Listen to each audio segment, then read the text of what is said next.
Dėl pasirinkimų. Ecomexpo darai pranešimą ir ten nemažai kalbėjai apie bandos instinktą, kaip veikia ten eilės, atsiliepimai, ten žmonių jau pasirinko šitą ir panašiai. Kodėl taip žmonės mus veikia tie dalykai, kuriuos renkasi kiti? Tai irgi šiek tiek jau palėtėm tas sprendimų priėmimo kognityvinį resursą, ne, kiek tai mums kainuoja pastangų ir būtent kadangi tai mums kainuoja daug pastangų, mes ieškom būdų, kaip tai supaprastinti.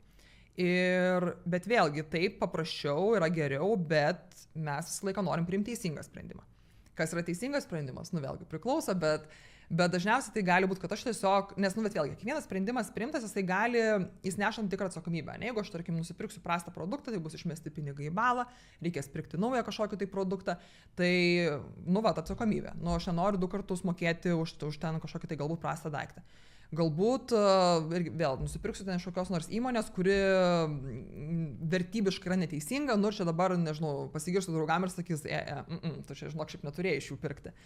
Tai dėl to mes ieškom tų paprastesnių būdų, kaip mes galim priimti teisingą sprendimą. Ir draugai, artimieji, aplinkui esantys žmonės, mes jais pasitikim, labiausiai pasitikim žmonėm, kurie yra tokie kaip mes, tokie patys, tai vėlgi, jeigu aš esu Vilnietė, aš ko gero labiau pasitikėsiu, ieškant, tarkim, geros kavos Vilniuje, aš labiau pasitikėsiu Vilniečių negu Kauniečių, nes man kažkaip atrodo, kad ko gero geriau žino.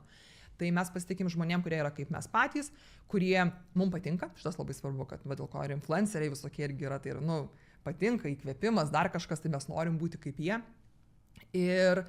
Ir mes tada pasinaudojam, pavadinkim, jų žiniomis ir mes galvojam, kad šitas žmogus jau padarė tokį sprendimą, rinkosi naują telefoną ir pasirinko taip. Ir aš dabar sėdžiu ir aš galvoju, man reikia to naujo telefono ir sunkus sprendimas, nes brangiai kainuoja ir kartu aš čia naudosiu į dabartinančius 3 metus, kaip jau čia reiktų teisingai pasirinkti. Ir tada aš pasižiūriu, ką daro kiti ir galvoju, Darius šitokį patį nusipirko, Elena, Martynas ir Kotryna. Nežinau, tenai Tautvis ten kitokio nusipirko, bet 5 vienokio, Tautvis ten kitokio nusipirko. Tai ko gero, kad jeigu 5 išsirinko šitą, tai tikėtina, kad jis yra kažko geresnis. Bet čia irgi yra bias ir šališkumai. Čia tame racionalumo nereikia ieškoti, čia yra tiesiog kaip suvaikšto tavo atminties grandinė. Ir tada mums to atneša kaip pasitikėjimo, kad gerai, jeigu jie 5 priėmė tą sprendimą, vis dar su to telefonu vaikšto, jau čia pusmetį neišmetė jo, nenusipirko naujo, jie negali klysti. Tai tada aš irgi priimsiu tokį patį sprendimą ir jausiuos kaip ir šiek tiek saugesnė, kad ko gero nebus blogai.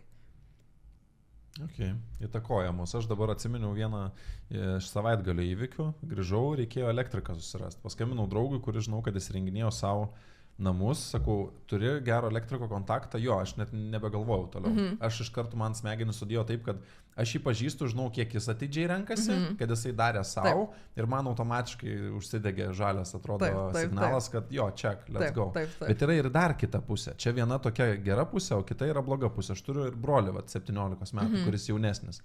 Ir mes visą laiką, kai susitinkam, kažkur nuvažiuojam pavalgyti ir sakau, ką valgysi? Ir jis, o tu ką? O ką tu valgysi? Arba neklausia, renkamės, aš pirmas užsisakau, ten tarkim, ten jautienos, ten tą ir tą. Jisai ateina ten, jautienos, tą ir tą. Tai natūralu, aišku, brolis, autoritetas ir taip toliau. Šičia viskas tvarkoja, čia kaip ir yra aišku, bet ar būna tam tikrų atvejų, kai žmonės pasirenka vien dėl to, nes kiti renkasi tą patį ir tai įtakoja mūsų sprendimus, nors mes patys net sąmoningai realiai nesuvokim, kad tai įtakoja mūsų sprendimus. Tai 100% absoliučiai.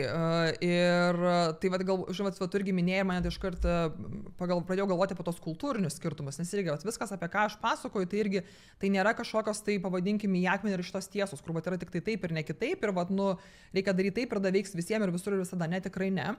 Ir mes netgi matom kultūrinius skirtumus, ne, tarp skirtingų kultūrų ir žmonių, ir tarkim, su tais pačiais daugiausiai nupirkta arba geriausiai įvertinta, tai vakarų kultūroje, tai tos pavadinkime individualistinės kultūros, tai yra vakarų pasaulis, Europa, Amerika, Japonija gali būti irgi, tai yra tie individualistiniai pirkėjai, jie yra labiau linkę galbūt pavadinkime remtis savimi, tai kas man patinka, aš pasitikiu tuo, kas man patinka ir jiem visi tie bestseller, most popular, jie veikia panašiai gerai.